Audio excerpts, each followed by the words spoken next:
Welcome back to another video, guys. So we're going to talk about the tab real quick. There's some really important things we need to check out right here. So we're going to hop right into it. The first thing we're going to talk about is the hotfix.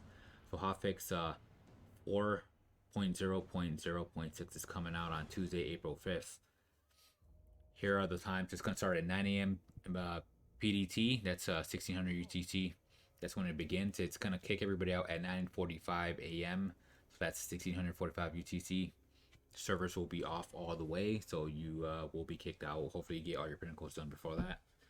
At 10 a.m. they're gonna 10 a.m. 1700 UTC they're gonna roll out the hotfix on all platforms in all regions. At 11 a.m. that's 1800 UTC. There should be done with maintenance. Hopefully it goes without any issues, because last week or just last Tuesday they extended it by like 2 hours and they were having issues. There's gonna be an update to Windows 7 and 8.1 update. So since the launch of Witch Queen, some players on Windows 7 and 8.1 have been unable to enter the game. The issue should be resolved next week on this following hotfix. So now the next thing we're going to talk about, what I'm interested in the most, is Trials Freelance. So it says, I'm going to read exactly what it says, word for word. Next Friday, April 8th, Trials Freelance will return. This playlist consists of solo players only, so keep your head on the swivel. Communications will be limited. You never quite know which one of your teammates will be the lone wolf. Some random's always going to go off by himself. Here's a picture of the Trials armor, 3 Guardians with the Trials armor, and 3 Guardians with the Iron Banner on armor. Looks pretty solid. For the Trials part, Iron Banner armor, I personally don't like. Let's keep reading what it says right here. This offer will appear as an additional matchmaking node in Crucible Director. Grab your desired passage from St. 14 in the tower, maximize your power, give it a try. End up in a group of guardians you vibe with, question mark, possibly. Maybe you will meet some chill guys and you'll want to send them invites and play with them. That happened with me this last weekend and I went flawless. It was like cutting butter, dude. Sometimes you meet really cool people, sometimes they're really bad. Anyway, keep an eye out for messages, party invites, as we've seen some great stories about players fire teaming up after a match and reaching the lighthouse, like I just said. Pretty solid.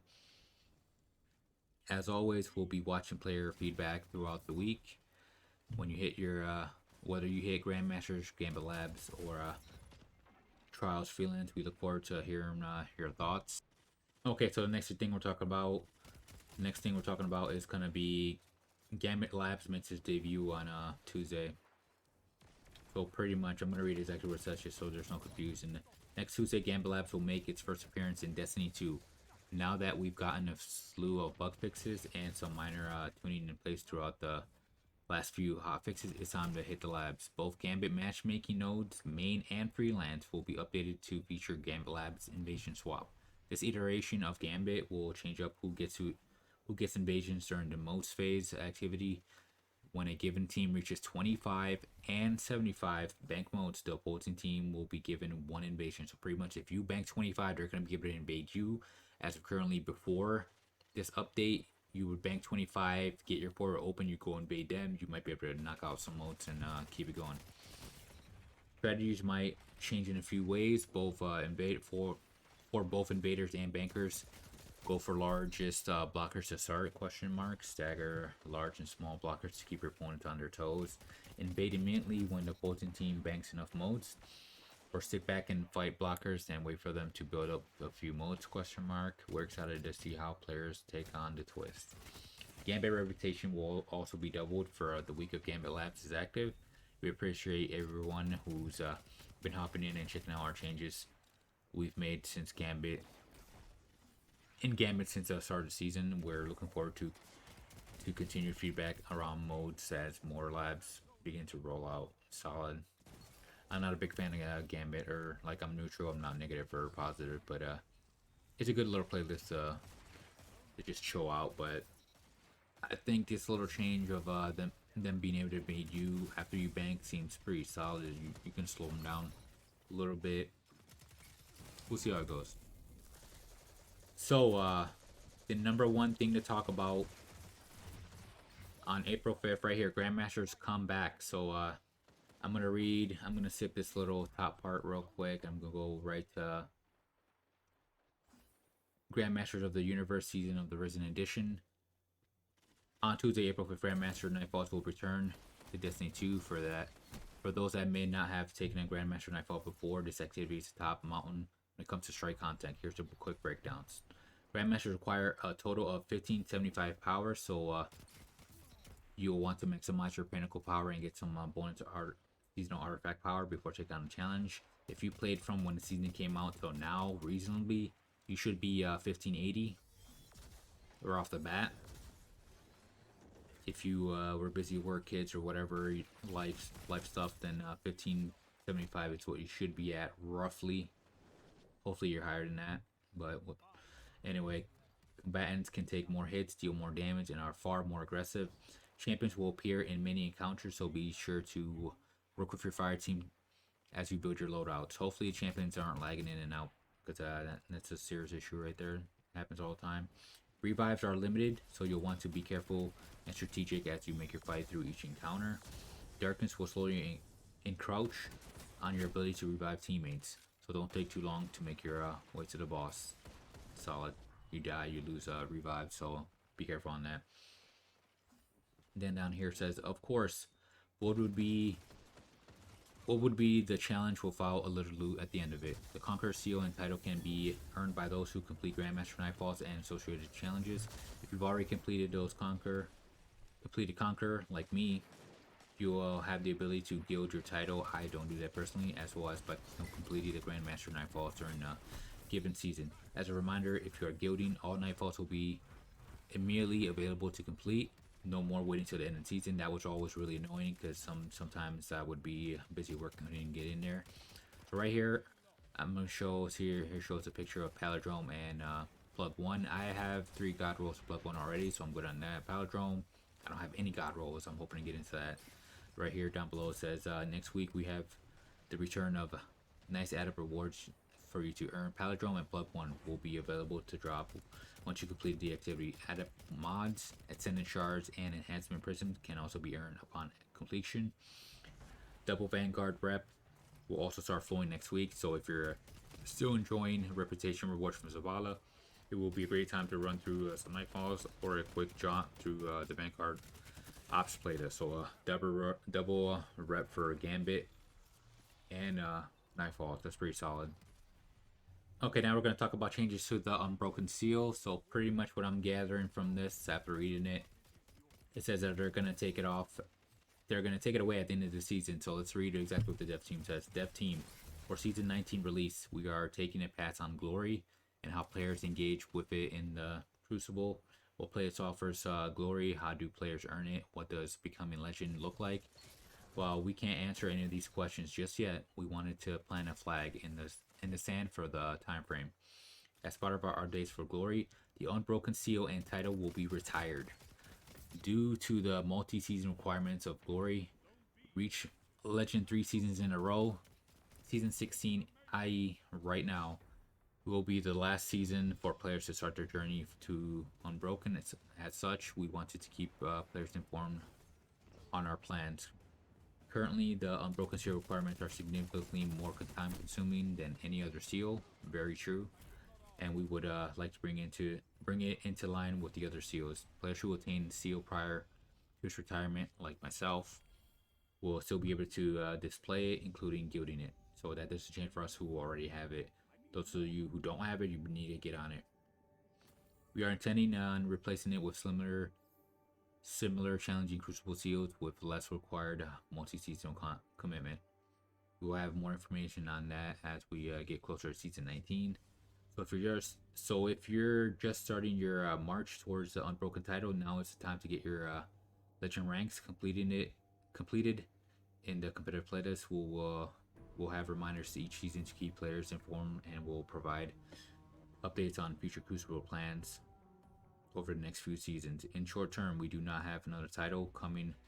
We do have another title coming for Crucible. We know you're howling for a bit more information, and but expect additional details on what on that when we get closer to the season. So they pretty much said howling, and the word is slanted to the right a little bit. They gave a little style, so they're probably going to bring back Magnificent Howl, or maybe they'll bring back Luna's Howl or Not Forgotten with a couple changes. That'll be solid if they do that. So keep in mind, guys, if you don't hop in and get Legend this season, you're pretty much not going to be able to get Unbroken. So we'll take care of that real quick. Okay, now let's talk about mechas versus monsters evolved. So we're going to talk about some solid armor. I'm going to read exactly what it says. While we're just reaching spring, it's already time for us to start thinking about the fall. On the development team, well, we all had a great deal of fun last year with our first armor set community vote, dinosaurs versus monsters. Truth be told, we didn't know what to expect after 200,000 votes. That's a lot of votes. Or cast. Team Dino won with 81% of the vote. We'll always look back fondly on the wave of memes and fun that came. But it's time to look forward to Festival of the Lost 2022. This year, we're hosting our second community vote.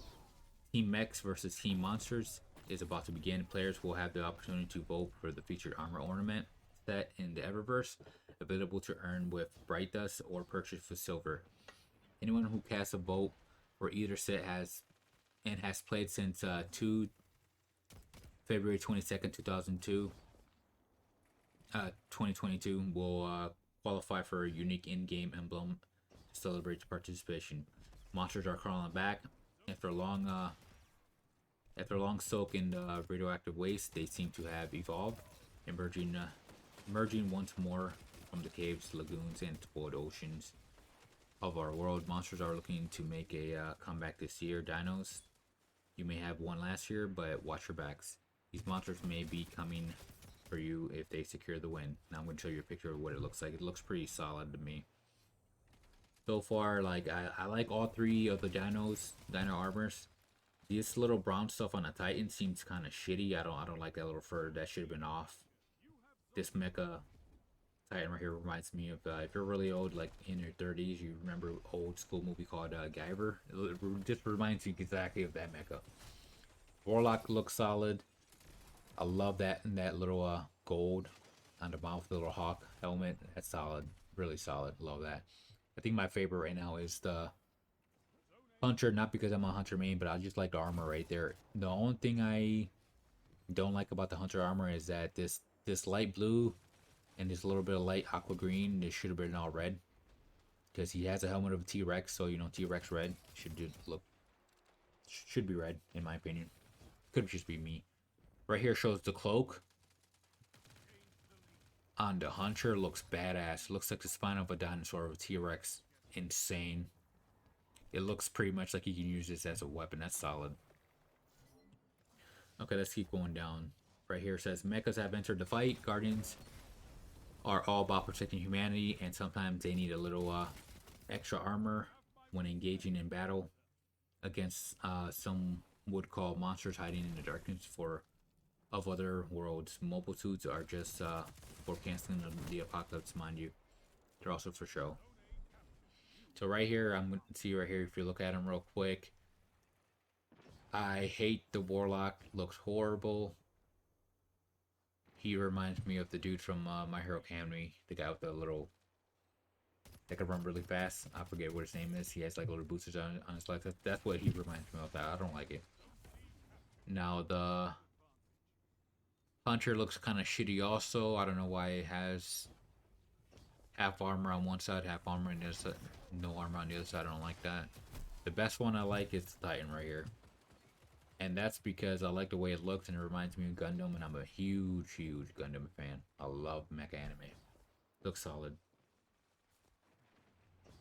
Well, that's going to be it for the twab, guys. So, if you made it this far into the video, you know what to do. Drop a like, subscribe.